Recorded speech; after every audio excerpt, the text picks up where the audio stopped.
Exam lesson YouTube channel को subscribe करें और बेल आइकन को प्रेस करें ताकि आने वाली हर वीडियो का नोटिफिकेशन आपको मिलता रहे। नमस्कार बच्चों, आज हम कक्षा 12 विषय संस्कृत के षष्ठ पाठ सूक्ति सुधा में आए श्लोकों के छंदों को जानेंगे कि कौन सा श्लोक किस छंद में लिखा गया है। तो इसमें छंद का नाम बताने से पहले मैं आपको छंद का थोड़ा सा परिचय भी करवाऊंगी और मेरी आपसे विनती है कि इस वीडियो का आप बहुत अच्छे से देखें, अच्छे से समझें, क्योंकि एक बार अगर आपको छंद समझ आ गए अच्छे से तो आप उसे कभी नहीं भूल पाएंगे। और छंद याद रखने के लिए हमें केवल उसका लक्षण याद रखना काफ़ी है।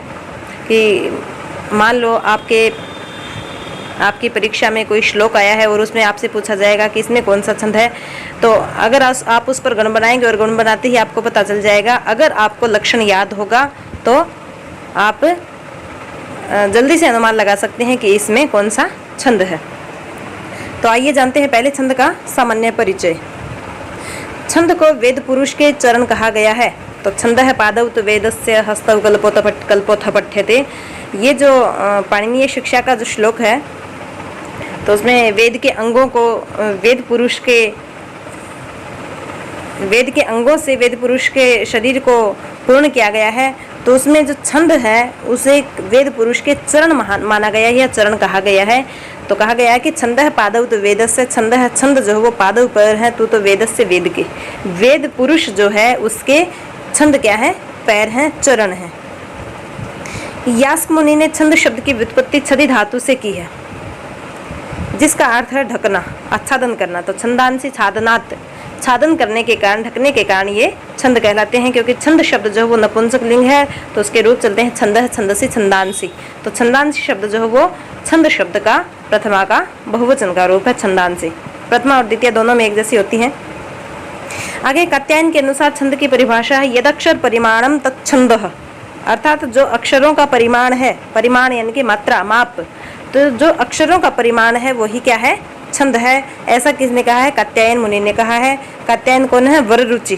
कात्यायन का दूसरा नाम वररुचि है, जिन्होंने वार्तिक की रचना की। ये वार्तिककार हैं। त्रिमुनि में इनकी गणना होती है, महर्षि पतंजलि, पाणिनि और कात्यायन या वररुचि।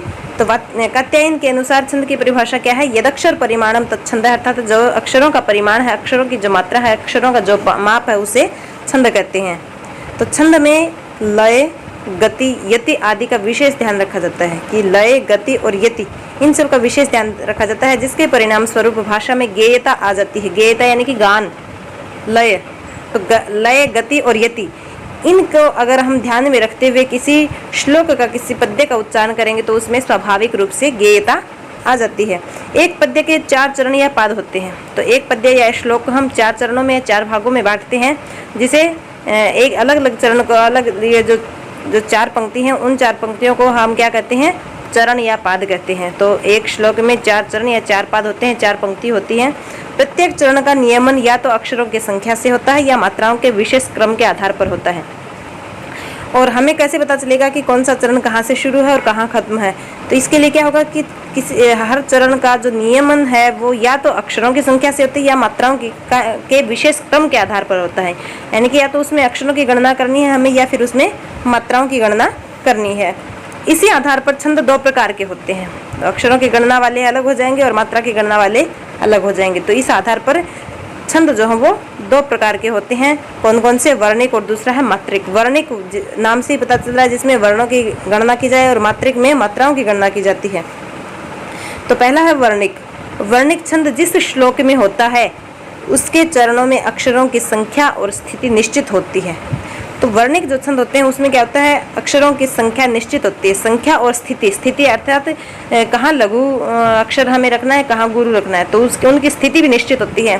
तो अक्षरों की संख्या और स्थिति पहले से निर्धारित होती है। किसमें? वर्णिक छंदों में। इसे वृत्त या वर्णिक छंद कहते हैं। जो जिसमें वर्णों की, अक्षरों की गणना करते हैं उसे हम वर्णिक या वृत्त कहते हैं, वृत्त भी कह देते हैं या वर्णिक छंद भी कह देते हैं। वृत्त 3 प्रकार का होता है, समवृत्त, अर्ध समवृत्त और विषम वृत्त। ये नाम से आपको पता चल जाएगा। समवृत्त जिसके चारों चरणों के वर्णों की संख्या एक समान हो, वो क्या कहलाता है? समवृत्त। अर्ध समवृत्त जिसके 2-2 चरणों के वर्णों की संख्या एक समान हो, क्या कहलाता है? अर्ध समवृत्त। और विषम वृत्त जिसके हर चरण की संख्या अलग अलग हो, ये चारों चरणों के वर्णों की संख्या असमान हो, क्या कहलाता है? विषम वृत्त कहलाता है। तो वर्णिक क्या था? जिसमें मात्राओं या अक्षरों की जिनमें वर्णों की गणना की जाती है, मात्राओं की नहीं, जिनमें केवल वर्णों या अक्षरों की गणना की जाती है, वो वर्णिक छंद कहलाते हैं। और इसे वृत्त भी कहते हैं। और वृत्त कितने प्रकार का है? 3 प्रकार का। कौन कौन सा? समवृत्त, अर्ध समवृत्त और विषम वृत्त।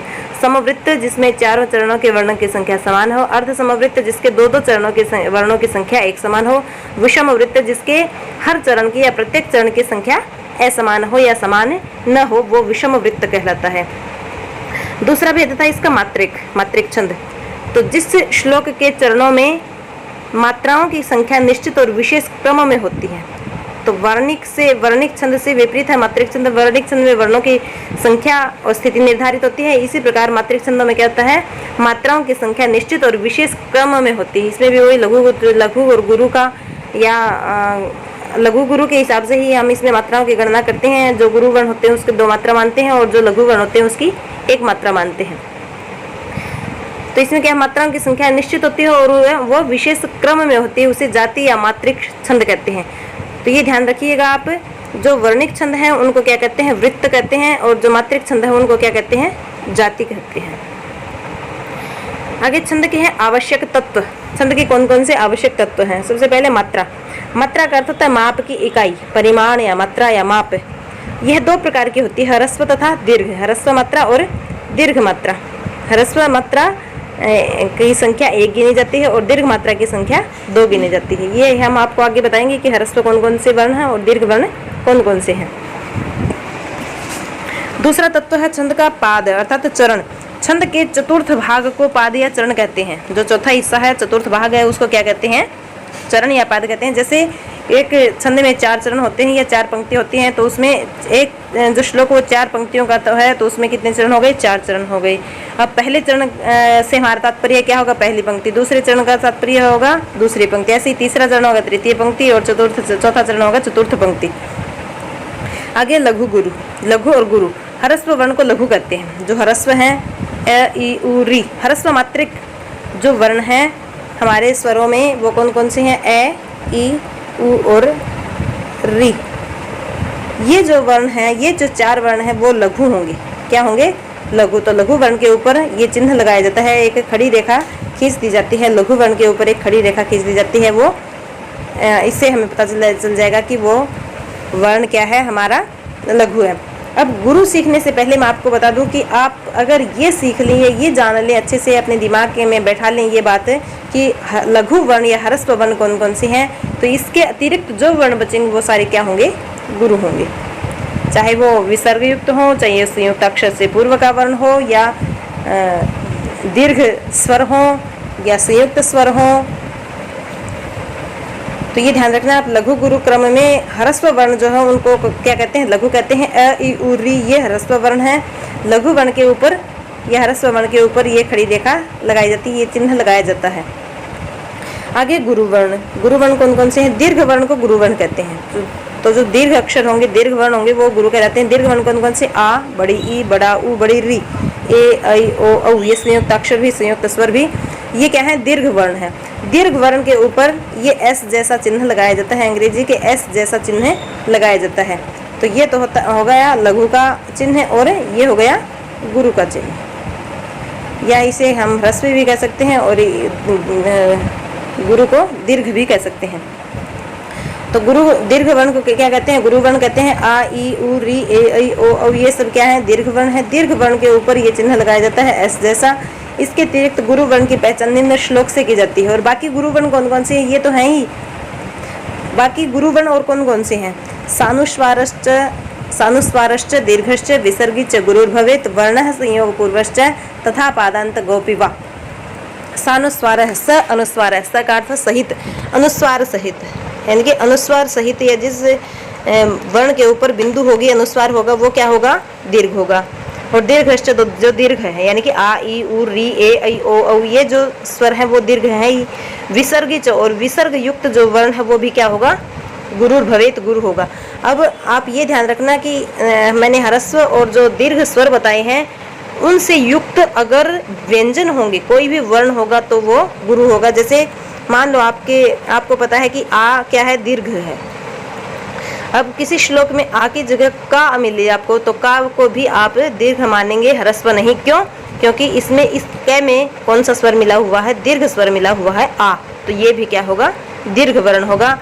तो ए ई उ री का अर्थ है ए ई उ री स्वयं हो या ए ई उ री ये स्वर किसी व्यंजन के साथ प्रयुक्त हो तो भी वो ह्रस्व होंगे। ऐसे ही आ ई उ री री ए ऐ ओ औ, ये जो स्वर है वो स्वयं हो या दूसरे किसी वर्ण के साथ प्रयुक्त हो।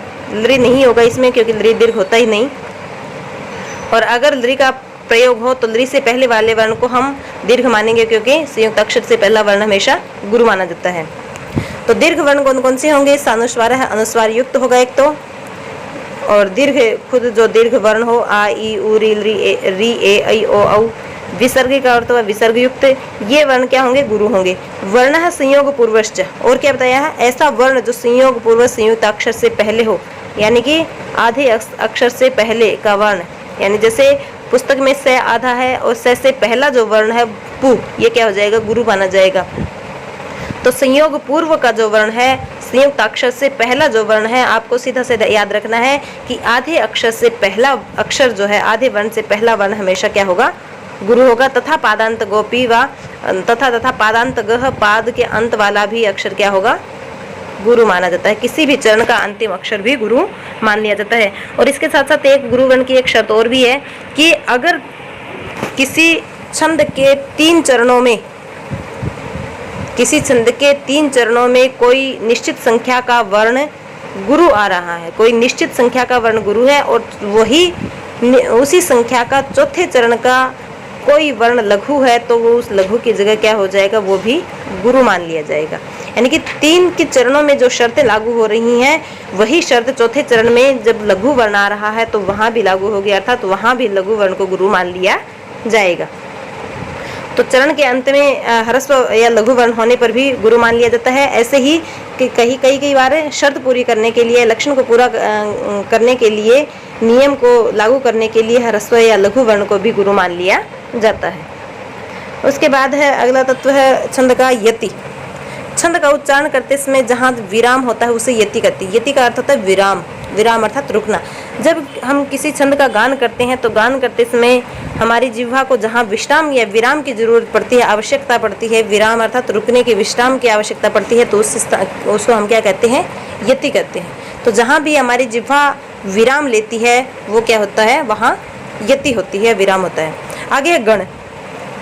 3 वर्णों के समूह को गण कहते हैं। तो ये ध्यान रखना आप कि एक गण में कितने अक्षर होते हैं? 3 अक्षर होते हैं, 3 वर्ण होते हैं। 3 वर्णों के समूह को ही गण कहते हैं। छंद शास्त्र में इनकी संख्या 8 बताई गई है। छंद शास्त्र जो है पिंगल का, तो उसमें इनकी संख्या कितनी बताई है? 8 बताई है। किन की संख्या? गणों की संख्या। तो गण कितने हैं? 8 गण हैं। और एक गण में कितने अक्षर होते हैं? 3 अक्षर या वर्ण होते हैं। आगे गणों के नाम इस प्रकार हैं। यमाता राज भान सा लगा, ये जो सूत्र है इससे आपको पता चल जाएगा कि गण कौन कौन से हैं। अब यमाता राज भान सा लगा, इसमें जितने भी अक्षर हैं 8 अक्षर तक हम गिनती करेंगे। तो जैसे पहला अक्षर है य, दूसरा है मा, फिर ता, फिर रा, फिर जय, भा, न और स। ये 8 हो गए। ल और गा को छोड़ देंगे। क्यों? क्योंकि हमें अभी तक कितने गण पढ़े हैं? हमने क्या पढ़े हैं कि क्या पढ़ा हमने कि गण 8 हैं, तो हमें 8 ही बनाने हैं। ल और गा का मैं बाद में बताऊंगी आपको। तो जैसे ये है, ये से यगण बन जाएगा हमारा। क्या बन जाएगा? ये से यगण, मा से मगण, ता से तगण, रगण, जगण, भगण, नगण और सगण। इस श्लोक को, इस सूत्र को आप याद कर ले तो आपको गणों के नाम स्वतः याद हो जाएंगे। आगे ल और गा का अर्थ है, ल का अर्थ लघु और गा का अर्थ है गुरु। अब आइए इसी सूत्र से हम गण बनाने भी सीखेंगे। ये तो गणों के नाम तो हो गए। अब किस गण में कौन सा अक्षर लघु होता है और कौन सा वर्ण गुरु होता है ये भी सीखें। तो ये तो हैं गण हो गए, गणों के नाम। और ये जो यमाता राजभाना से लगा जो सूत्र था उसके पहले अक्षर से लेकर हमने दो आगे के अक्षर लिख दिए। फिर मगण को हम माँ से शुरू करेंगे, फिर आगे के 2 वर्ण ले लेंगे। फिर तगण को हम ता से शुरू करेंगे, आगे के 2 वर्ण लेते जाएंगे। इस प्रकार हम 8 गणों का निर्माण करेंगे। तो पहला गण है हमारा यगण। यगण में यमाता लिखा मैंने यहाँ, यमाता उसी सूत्र का कुछ अंश है ये यमाता। तो यमाता पे हम निशान लगाएंगे तो लघु वर्ण के ऊपर हमें खड़ी रेखा लगानी है और गुरु वर्ण के ऊपर हमें एस जैसा चिन्ह लगाना है। तो ये बन गया हमारा यमाता में लघु, गुरु और गुरु। आगे मैंने निशान लगा रखा है लघु, गुरु और गुरु। तो इसको हम क्या बोलते हैं, आदि लघु। आदि का अर्थ था पहला, प्रारंभ का। तो प्रारंभिक वर्ण या पहला वर्ण जिसमें लघु, उसको क्या बोलते हैं हम, आदि लघु बोलते हैं। यह उदाहरण दे रखा है जैसे यशोदा। यशोदा का भी जैसे यमाता पे गण बनाए हमने, लघु गुरु का चिन्ह लगाया, ऐसे यशोदा पे भी चिन्ह लगा देंगे। अगला गण है मगण। मगण का यमाता राजभाना से लगा सूत्र में से कुछ अंश लेंगे तो बनेगा मातारा। क्रम से है ये मातारा। तो गुरु, गुरु, गुरु, तीनों वर्ण गुरु हैं। तो ये क्या हो गया, सर्वगुरु। सर्व का अर्थ था सभी वर्ण जिसमें गुरु है, ऐसा कौन सा गण होता है, ऐसा गण होता है मगण। ये कई इसका उदाहरण है। आगे तगण। तगण में फिर हम क्या करेंगे, ता और रा, तो ये ऊपर वाला था, और आगे अगला पद है हमारे पास जय। तो ता गुरु है, रा गुरु है और जय लघु है। तो ये क्या है, इसका अंतिम अक्षर क्या हो गया, लघु हो गया। तो इसको हम क्या बोलेंगे, अंत लघु, जैसे मारीच इसका उदाहरण है। आगे रगण। रगण में क्या है, रा जो ऊपर वाले जो 2 पद थे, 2 वर्ण थे, 2 पद नहीं, 2 जो वर्ण है वो हमने ले लिया। आगे 1 पद और ले लिया, 1 अक्षर और ले लिया, राजभा। तो गुरु, लघु, गुरु। ये क्या हुआ, मध्य लघु। जिसका बीच का पद लघु है उसको हम क्या बोलते हैं, मध्य लघु बोलते हैं। जैसे चेतना इसका उदाहरण है। आगे है जगण। जगण में जय भात ऊपर वाला था, आगे न आ गया अगला। तो जय लघु है, भा गुरु है और न लघु। तो ये क्या हो गया, मध्य गुरु हो गया। तो मध्य गुरु कौन सा है, जगण। मध्य गुरु जिसमें होता है वह कौन सा गण है, जगण। और इसका उदाहरण जैसे पुराण है। आगे भगण। भगण में क्या हो जाएगा, ऊपर वाले 2 अक्षर ले लिए, भान है, और अगला अक्षर ले लिया सभानस। तो ये क्या हो गया, आदि गुरु, लघु, लघु। तो इसमें आदि गुरु होगा। आदि गुरु का उदाहरण क्या हो गया, रावण। आगे नगण। नगण में न स 2 ऊपर के अक्षर ले लिए, अगला अक्षर ले लिया ल नसल। तो 3 वर्ण इसमें लघु है, तो इसको क्या बोलेंगे हम, सर्वलघु, जैसे विमल इसका उदाहरण है। अगला और अंतिम गण है हमारा सगण। सगण में 3 अक्षर कौन कौन से हैं, स और ल तो ये थे, और अगला अक्षर ले लिया हमने गा, स लगा, लघु, लघु, गुरु हो गया। अर्थात अंत लघु, नहीं अंत गुरु जिसका हो गया वो हो गया सगण, और इसका उदाहरण है जैसे विमला। एक अन्य सूत्र भी है इसका, मन भय जरसत, जो आपने शायद अभी तक नहीं सुना होगा, नहीं पढ़ा होगा। तो दूसरा सूत्र है इसका, मन भय जरसत। आपको जो आसान लगे, जैसा आसान लगे वो आप याद कर सकते हैं, ये उसके जरिए आप छंदों को समझ सकते हैं। तो मन भय जरसत जो सूत्र है उसमें क्या हो जाएगा, क्रम से हम इनके नाम लिखते जाएंगे। मगण, नगण, भगण, यगण, जगण, रगण, सगण और तगण। ये 8 गण हो गए। इन 8 गणों के नाम ये हैं। और उसके बाद हम क्रम से लिखते जाएंगे। पहले लिखेंगे सर्व, फिर आदि, फिर मध्य, फिर अंत। तो सर्व गुरु, सर्व लघु, आदि गुरु, आदि लघु, मध्य लघु, अंत गुरु, अंत लघु। अब आपकी इसका इन दोनों का मिलान कर सकते हैं। दोनों की शर्त एक जैसी है। अर्थात जो सर्वगुरु है वो मगन है यहाँ भी, और यहाँ क्या है, मगन सर्वगुरु है।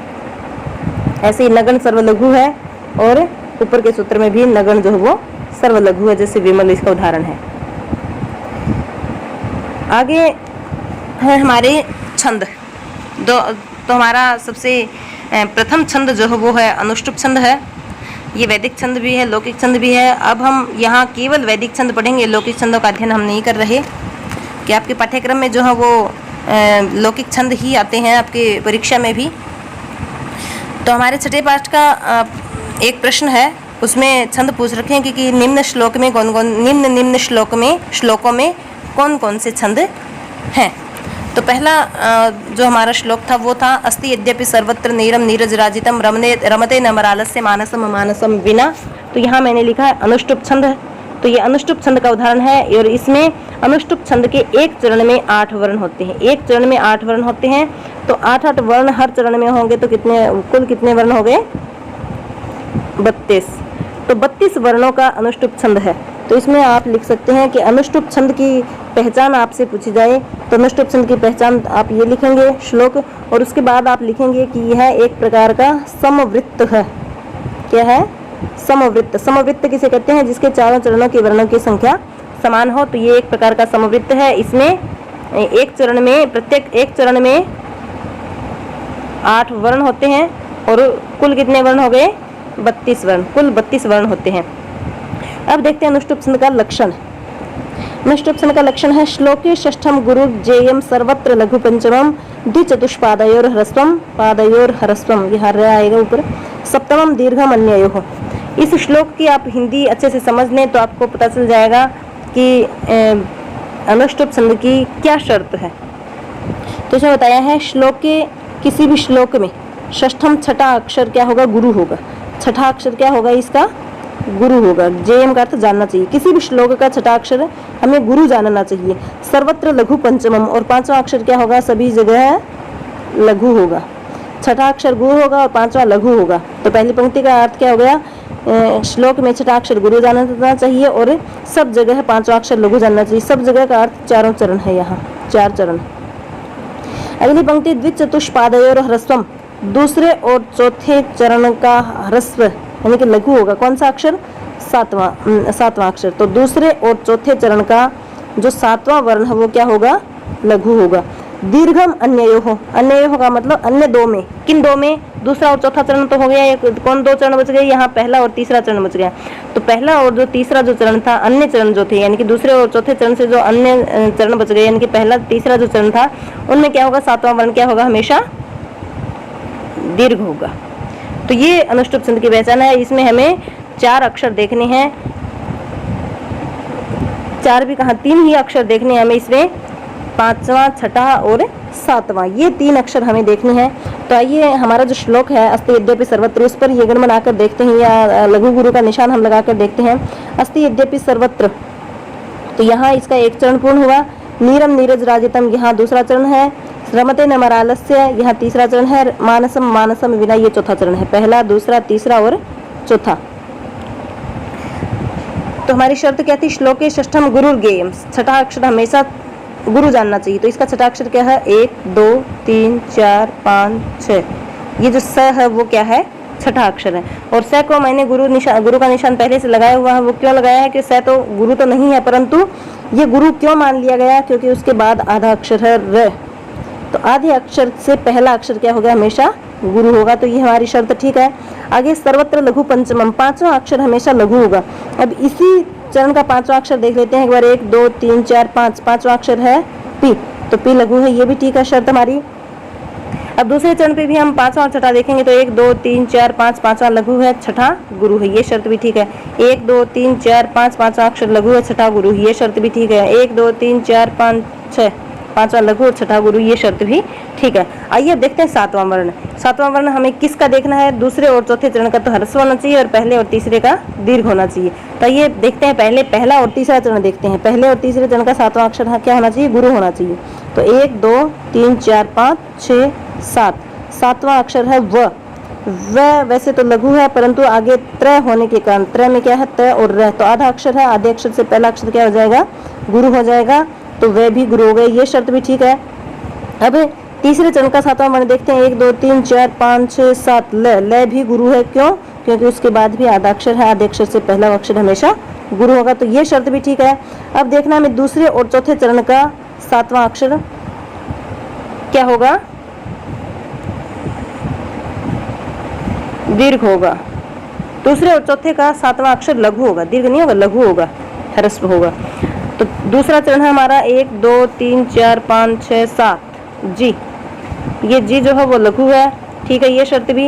1 2 3 4 5 6 7, इसमें वी है 7वां अक्षर, ये भी लघु है, तो ये भी ठीक है। तो ये हमारा अनुष्टुप छंद हुआ। अनुष्टुप छंद की पहचान आपको कैसे करनी है? इसमें 5वां, छठा और 7वां वर्ण देखना है।